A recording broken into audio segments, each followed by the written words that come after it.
Ward Simpson is a full-time architect, so it brings him a certain amount of satisfaction to see a building come to life after months and even years of planning. Sounds a little corny, but it's really impressive to think that we as a community can come together.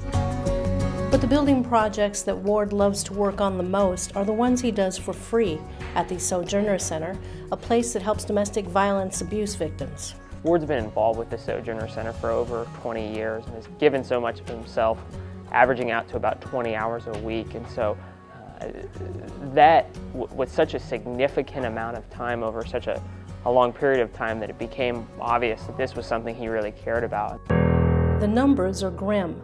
Every 9 seconds, a woman is beaten in the U.S., and almost a third of American women have been a victim of domestic violence at some point in their lives. What we saw along the way is that it just takes more time in order for some women to be able to deal with all the various different issues that they need to deal with, whether it's legal, emotional, it's a very complicated problem.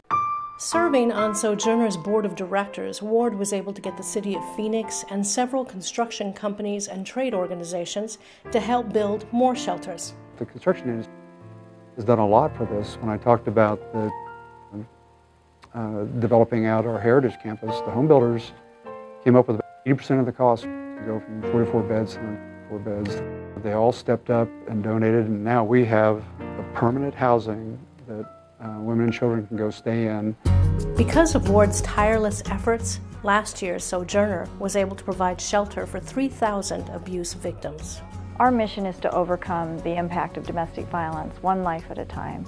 The question always gets asked around domestic violence, well, why don't women just leave? Why wouldn't a victim leave? Well, they do leave, but they have to have 2 things in order to leave. They have to have, first and foremost, a safe place to go, and then they have to have support when they get there. And what Ward has provided is the safe place to go.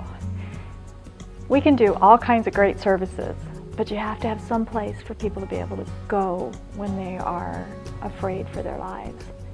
And that's what Ward has made possible, is a place for people to be.